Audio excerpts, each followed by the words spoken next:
لَقَاتَلْتُهُمْ عَلَى مَنْعِهِ، اور پورے ڈٹرمنیشن کے ساتھ حضرت ابوبکر صدیق رضی اللہ تعالیٰ نے، حالانکہ عمر فاروق رضی اللہ تعالیٰ عنہ جیسے لوگوں نے بھی مشورہ دیا کہ حالات ٹھیک نہیں ہیں، گراؤنڈ ریالٹیز کا ادراک کریں، زمینی حقائق کا ادراک کریں اور ان کے ساتھ نہ لڑیں، تَعَلِّفِ النَّاسَ وَارْفِقْ بِهِمْ، یا خلیفۃ رسول اللہ، اے اللہ کے رسول کے خلیفے، تَعَلِّفِ النَّاسَ وَارْفِقْ بِهِمْ، نرمی کیجئے، لوگوں کے ساتھ سختی کرنے کا موقع نہیں ہے۔ لیکن ابوبکر صدیق رضی اللہ تعالیٰ ڈٹ گئے، فرمایا اگر ایک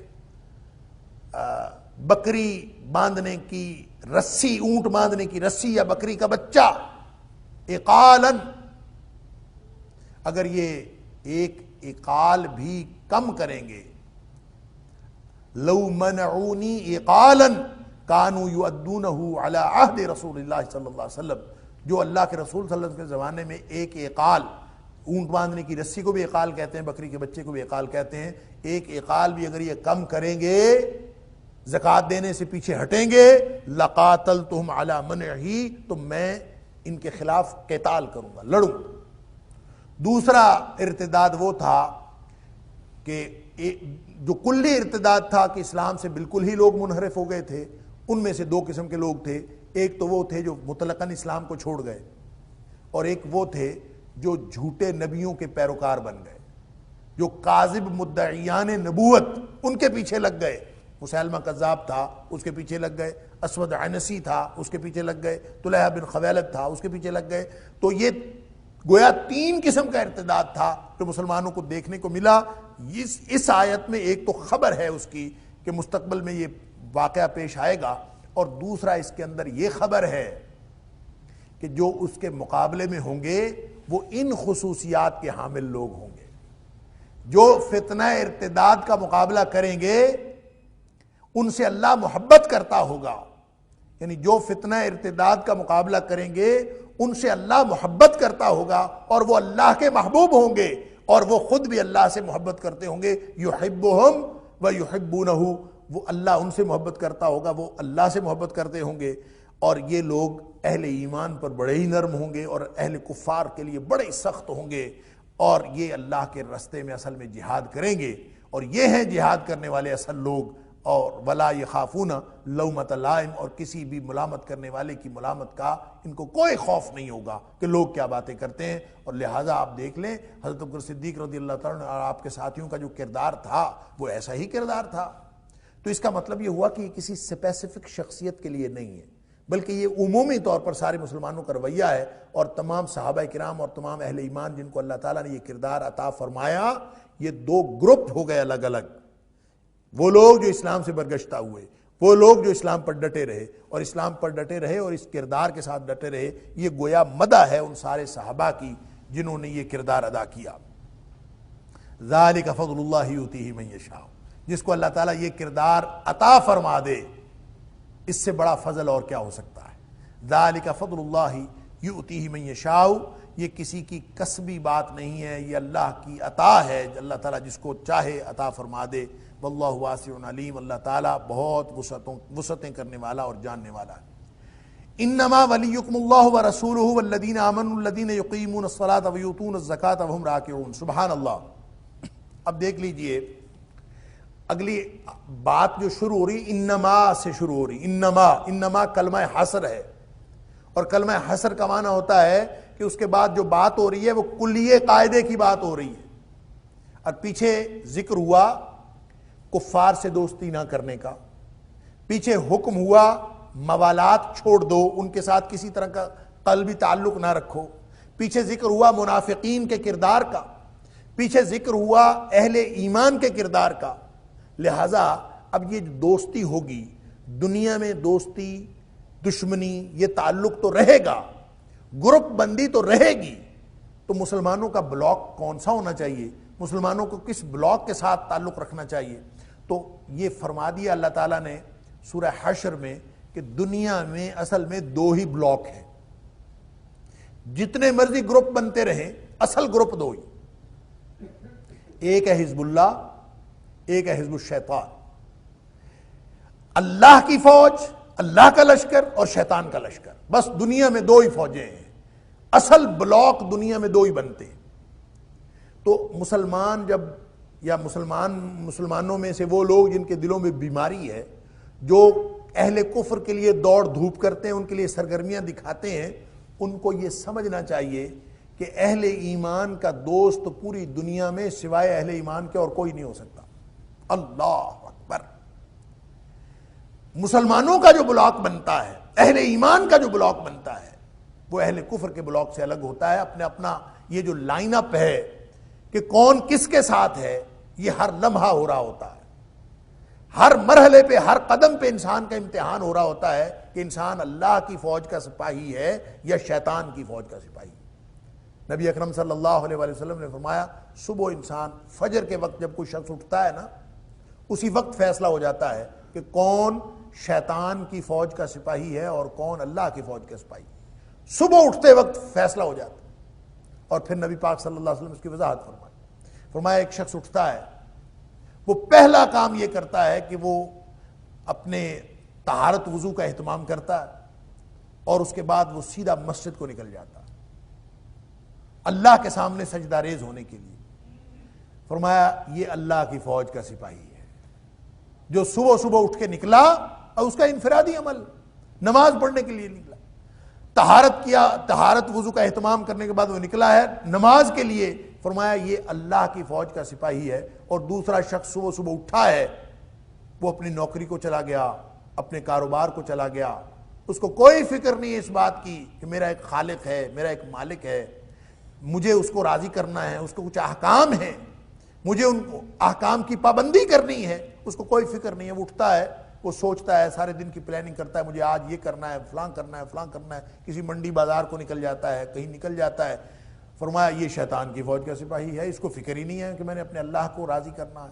تو لہٰذا یہ تو ہر قدم پہ اور ہر لمحے یہ فیصلہ ہو رہا ہوتا ہے ہمارے کردار کے ذریعے سے، اور ہماری اپنی جو چوائس ہوتی ہے کام کرنے کی، اس کے ذریعے سے ہر لمحے یہ فیصلہ ہو رہا ہوتا ہے کہ ہم اللہ کی فوج کے سپاہی ہیں یا ہم شیطان کی فوج کے سپاہی ہیں۔ اللہ، ہمیں معلوم ہو یا نہ ہو، اللہ کے ہاں ہر وقت لائن اپ ہو رہا ہوتا ہے، ہر وقت امتحان ہو رہا ہوتا ہے، اور ہر وقت یہ فیصلہ ہو رہا ہوتا ہے کہ کون آدمی کس فوج کا سپاہی ہے۔ لہٰذا یہاں چونکہ بات تھی موالات کی، یہاں چونکہ بات تھی کہ جو ان کے ساتھ سرگرمی دکھائے گا، ان کے ساتھ یہود و نصارہ کے ساتھ تعلق رکھے گا، قلبی تعلق، وہ انہی میں شمار ہوگا۔ لہٰذا پولیٹیکلی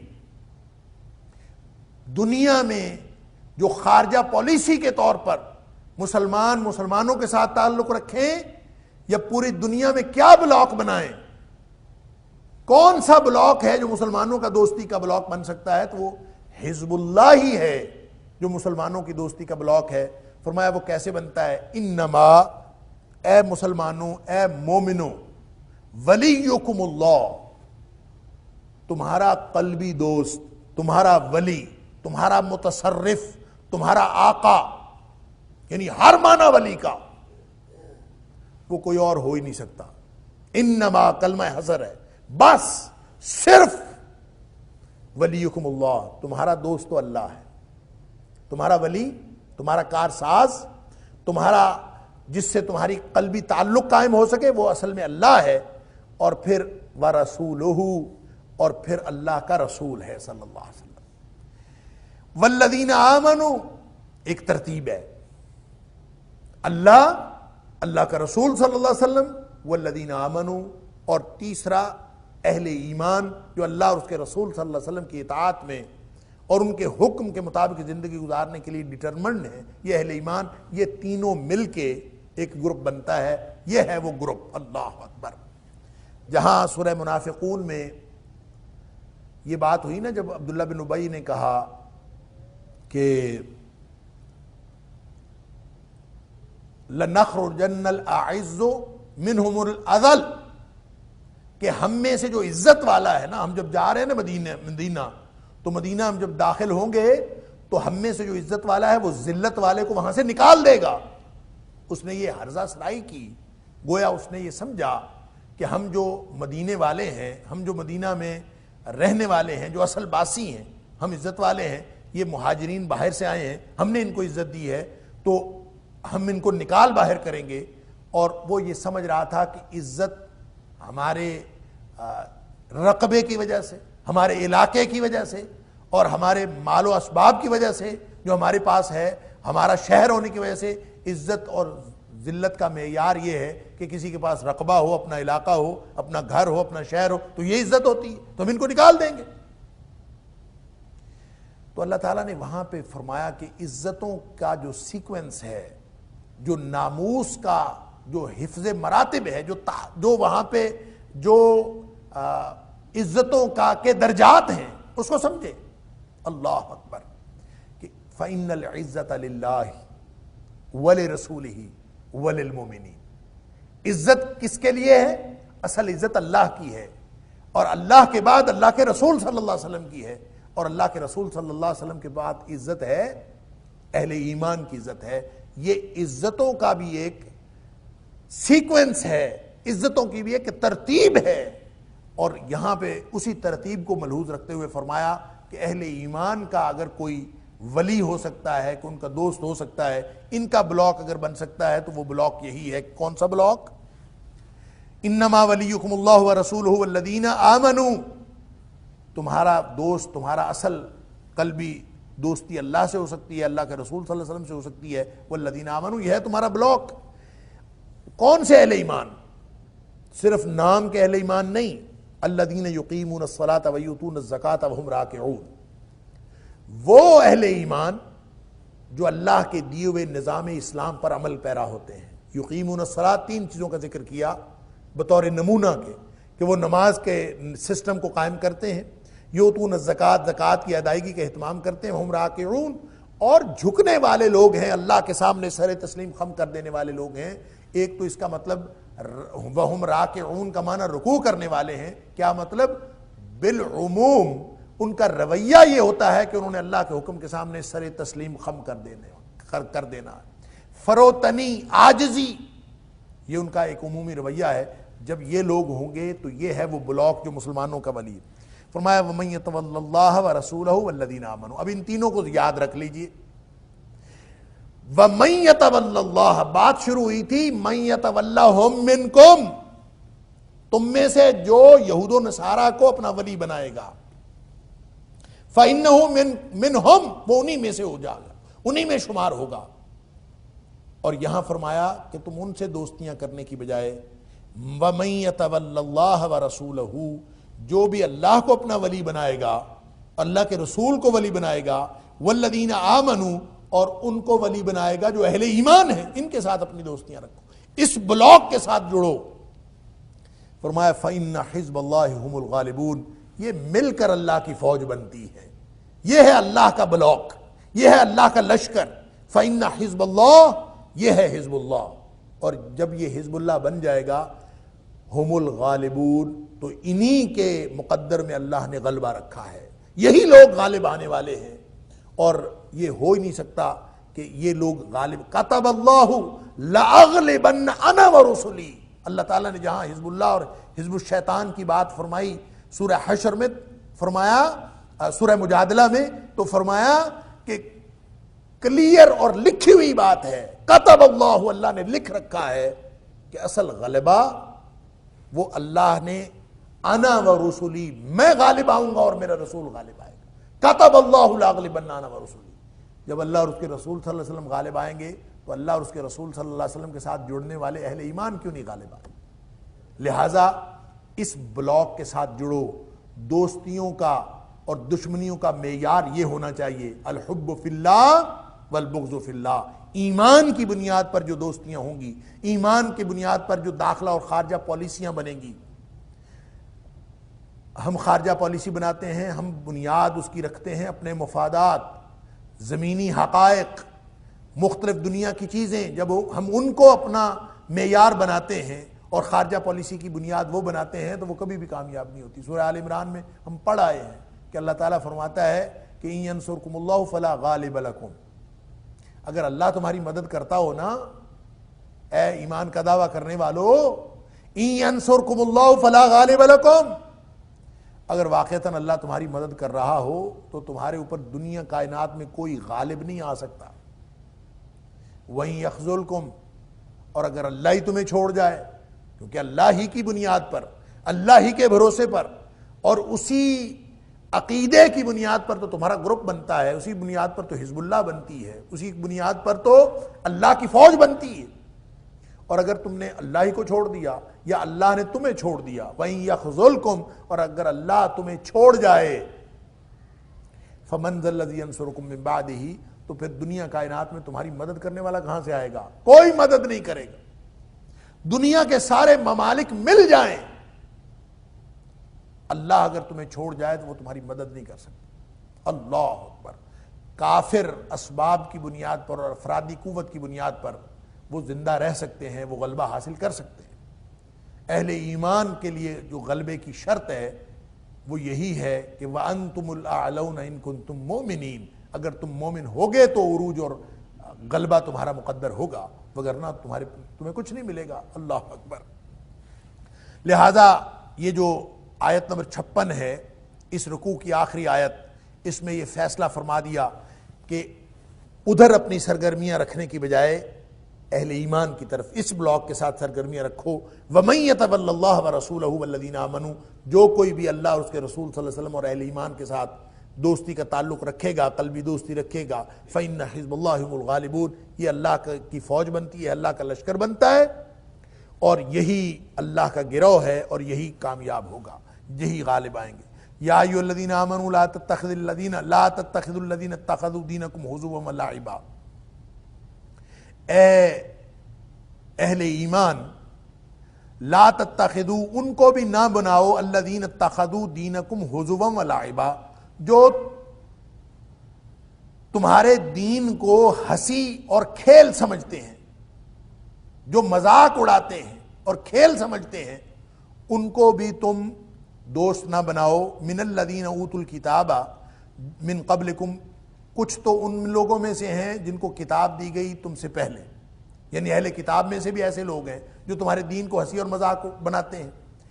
والکفار، اور کچھ دیگر کفار ہیں، اولیاء، ان کو کبھی بھی اولیاء نہ بناؤ، ولی نہ بناؤ، ولی کی جمع اولیاء، ان کو کبھی بھی ولی نہ بناؤ. یہ مقرر حکم دیا جا رہا ہے کہ اصل میں یہ سارا گروپ جو ہے یہ تمہارے دین کا مذاق اڑاتا ہے، تمہارے دین کا،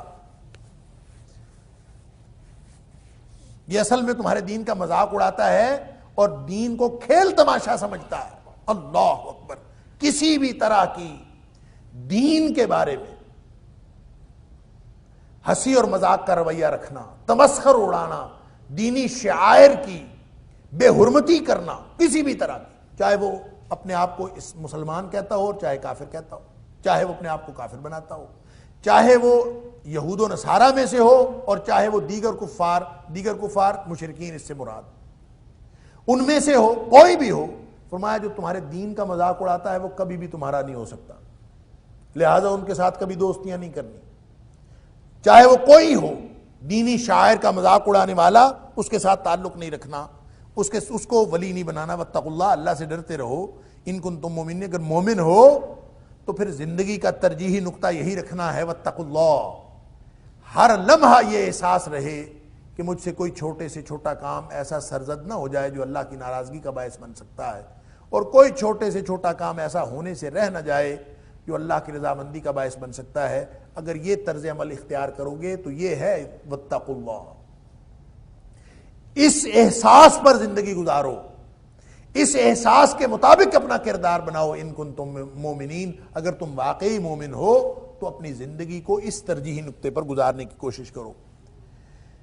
وَإِذَا نَادَيْتُمْ إِلَى الصَّلَاةِ اتَّخَذُوهَا هُزُوًا وَلَعِبًا. اب اسی کی وضاحت کی ہے کہ جو لوگ آپ کے دین کو ہنسی اور مذاق بناتے ہیں اور کھیل تماشا سمجھتے ہیں، وہ کس وقت خاص طور پہ اس کا ایک موقع بتایا. وَإِذَا نَادَيْتُمْ إِلَى الصَّلَاةِ، اور جب تمہیں صدا دی جائے، ندا دی جائے، بلایا جائے، إِلَى الصَّلَاةِ، نماز کے لیے، اتَّخَذُوهَا هُزُوًا وَلَعِبًا، تو لوگ اس ندا کو، اس آواز کو ہنسی اور کھیل کا نشانہ بناتے ہیں، مذاق کا نشانہ بناتے ہیں. یعنی جب اذان دی جاتی تھی تو اس وقت دو قسم کے لوگوں کو بہت تکلیف ہوتی تھی. ایک تو شیاطین جن و انس کو بڑی تکلیف ہوتی ہے. اللہ کے رسول صلی اللہ علیہ وسلم نے فرمایا کہ جب اذان دی جاتی ہے نا، اللہ کا نام لیا جاتا ہے، تو شیطان جو ہے وہ گوز مارتا ہوا وہاں سے دفع ہو جاتا ہے، بھاگ جاتا ہے، دوڑ لگ جاتی ہے اس کی، اللہ کے نام کو اور اللہ کی کبریائی کو سننا نہیں چاہتا. یہ وہاں سے بھاگتا ہے، جہاں تک اذان کی آواز آتی ہے وہ اس اور آواز وہ بند نہیں ہو جاتی، وہاں تک یہ بھاگتا چلا جاتا. دوسرا تکلیف ہوتی ہے منافقین کو اور یہود و نصارہ کو. اور مدینہ کے اندر جو مشرکین تھے وہ بھی مذاق اڑاتے تھے، مکہ کے اندر مشرکین مذاق اڑایا کرتے تھے، اور خاص طور پہ یہاں آ کے جو اذان باقاعدہ دی جاتی تھی. دیکھیں شروع میں تو جب ندا دی جاتی تھی، یہاں قرآن نے تو ندا کہا ہے. ندا سے مراد جو لفظی معنی ہوتا ہے ندا کا، وہ آواز دینا ہوتا ہے. ایک آواز دینا ہوتا ہے دعا، ایک آواز دینا ہوتا ہے ندا. دعا بھی پکارنا ہے، ندا بھی پکارنا ہے. فرق ان دونوں میں یہ ہے کہ اگر قریب سے پکارا جائے تو دعا ہے، دور سے پکارا جائے تو ندا ہے. وَإِذَا نَادَيْتُمْ إِلَى الصَّلَاةِ، ظاہر ہے جب آدمی نماز کے لیے پکارتا ہے، مؤذن حی علی الصلاۃ اور حی علی الفلاح کہتا ہے، تو وہ بلند آواز سے وہ دور سے لوگوں کو بلا رہا ہوتا ہے کہ جہاں کہیں بھی ہو آ جاؤ. اس کو قرآن نے ندا کہا ہے، لیکن یہ نہیں بتایا کہ ندا کون سی ہے، اذان کیسے دی جائے گی. پورے قرآن میں کہیں نہیں ہے کہ یہ ندا سے کیا مراد ہے، کہ کوئی آدمی اٹھ کے شور مچانا شروع کر دے، آ جاؤ نماز کے لیے، آ جاؤ نماز کے لیے. کیا ایسے ہوگا؟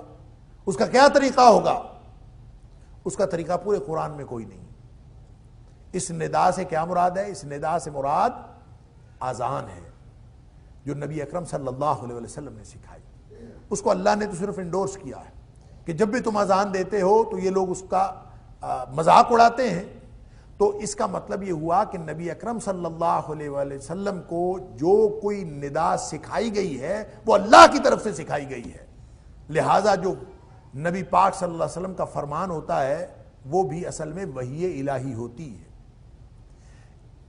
یہ قرآن پاک میں بہت سارے مقامات ہیں کہ جہاں یہ ثابت ہوتا ہے کہ نبی پاک صلی اللہ علیہ وسلم کو اللہ تعالیٰ نے وحی کے ذریعے سے کوئی بات بتائی اور اس سے حدیث کی اور نبی پاک صلی اللہ علیہ وسلم کے فرمان کی حجیت ثابت ہوتی ہے.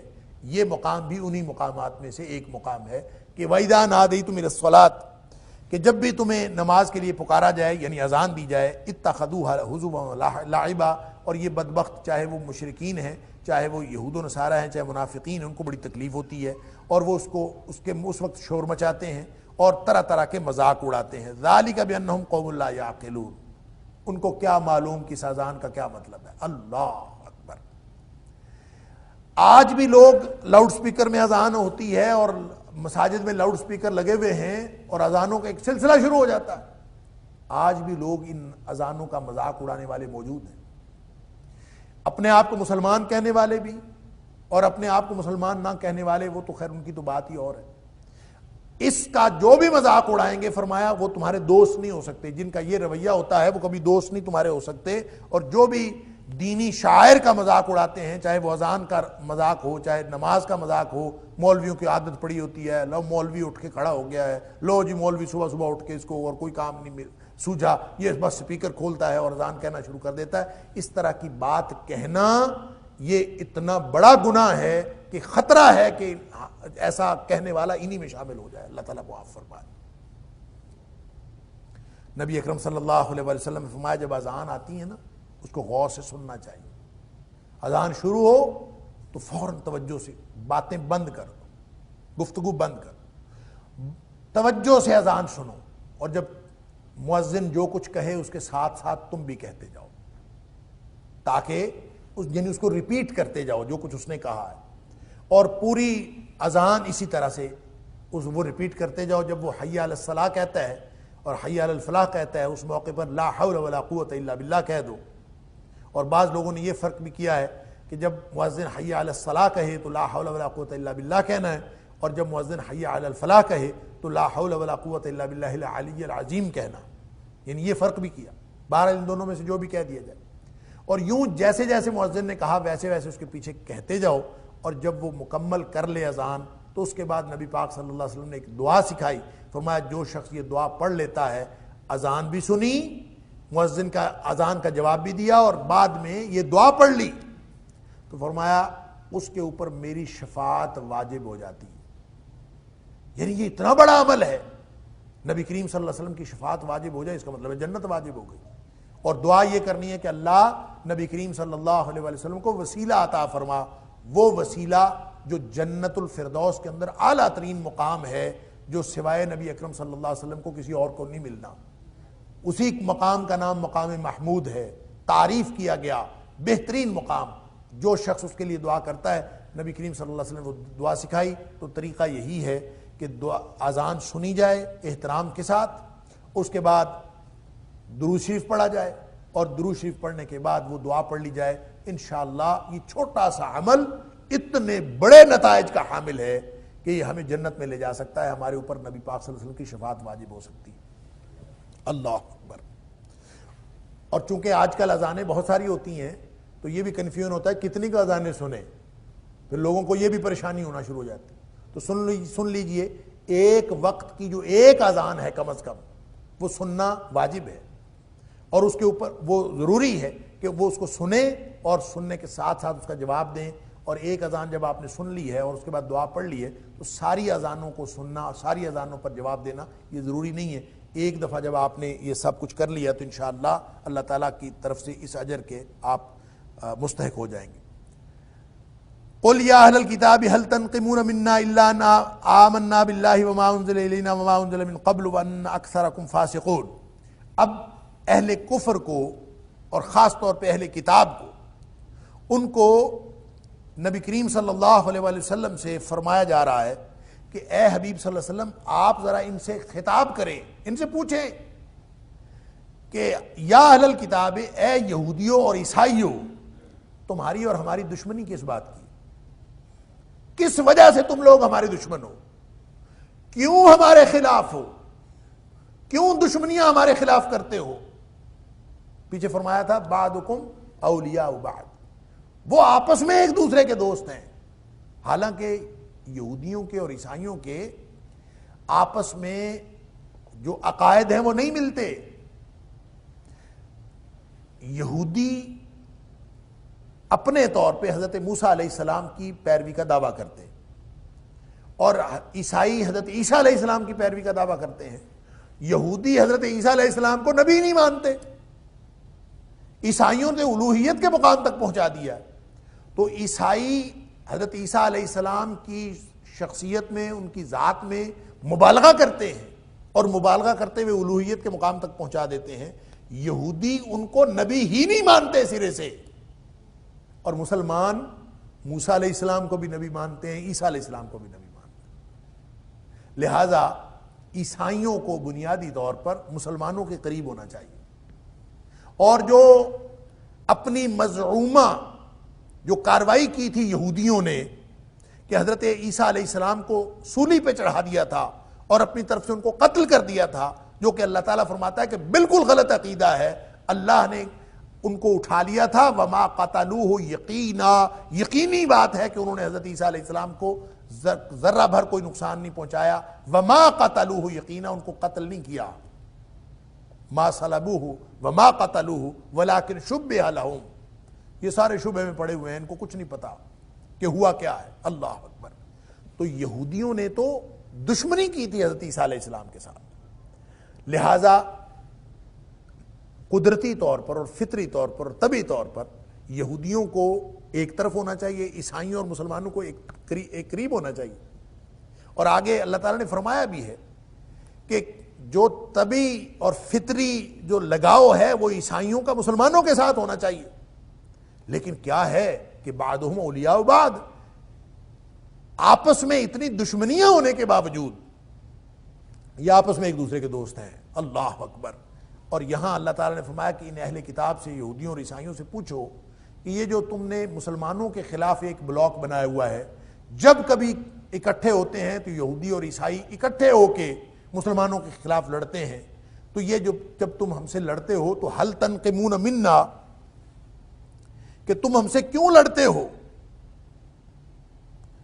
هل تنقمون منا، تم صرف ہم سے دشمنی اس بنیاد پر رکھتے ہو اور ہم سے ناراض ہوتے ہو؟ الا ان آمنا باللہ وما انزل الینا وما انزل من قبل، ہمارا قصور یہ ہے کہ ہم اللہ کی نازل کردہ ساری وحی کو پورے کا پورا مانتے ہیں.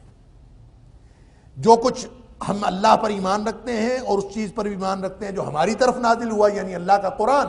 وما انزل من قبل، اور جو اس سے پہلے نازل ہوا، ہم تورات کو بھی مانتے ہیں کہ منزل من اللہ تھی، ہم انجیل کو بھی مانتے ہیں کہ وہ منزل من اللہ تھی. لیکن تم نہیں مانتے. وَأَنَّ أَكْثَرَكُمْ فَاسِقُونَ، تم میں سے اکثریت اطاعت سے نکلی ہوئی ہے. تم یہودی ہو کے تورات کے احکام نہیں مانتے، تم عیسائی ہو کے انجیل کے احکام نہیں مانتے. ہم تو موسیٰ علیہ السلام کو بھی مانتے ہیں، ہم تو عیسیٰ علیہ السلام کو بھی مانتے ہیں، ہم تورات کو بھی منزل من اللہ مانتے ہیں، ہم انجیل کو بھی منزل من اللہ مانتے ہیں. ہم مانتے ہیں، تم نہیں مانتے، تو پھر ہم سے دشمنی کیوں رکھتے ہو؟ حل تنقمون منا، کیوں ہم سے لڑائی رکھتے ہو؟ کیا ناراضگی ہے تمہاری ہمارے ساتھ؟ اللہ اکبر. تو آگے اللہ تعالیٰ نے اس کی اور وضاحت فرمائی ہے کہ یہ جو کردار ہے یہ آج نہیں ہوا، یعنی مدینہ کے یہودیوں نے یا اس دور کے عیسائیوں نے یہ کردار نہیں اپنایا، بلکہ تاریخ کے ہر دور میں جو یہودی تھے وہ بھی اور جو عیسائی تھے وہ جو ایسا کردار رکھتے آئے ہیں جس کی وجہ سے وہ لوگ اللہ کی اطاعت سے نکلے ہوئے تھے. اور یہ جو وَأَنَّ أَكْثَرَكُمْ فَاسِقُونَ ہے، اس کی وضاحت اللہ تعالیٰ نے اگلی آیات میں فرمائی ہے. انشاءاللہ اگلے درس میں اللہ کی توفیق سے وہیں سے انشاءاللہ آغاز کریں گے. اللہ تعالیٰ مجھے اور آپ کو قرآن سمجھنے اور عمل کرنے کی توفیق عطا فرمائے. وآخر دعوانا ان الحمد للہ رب العالمین.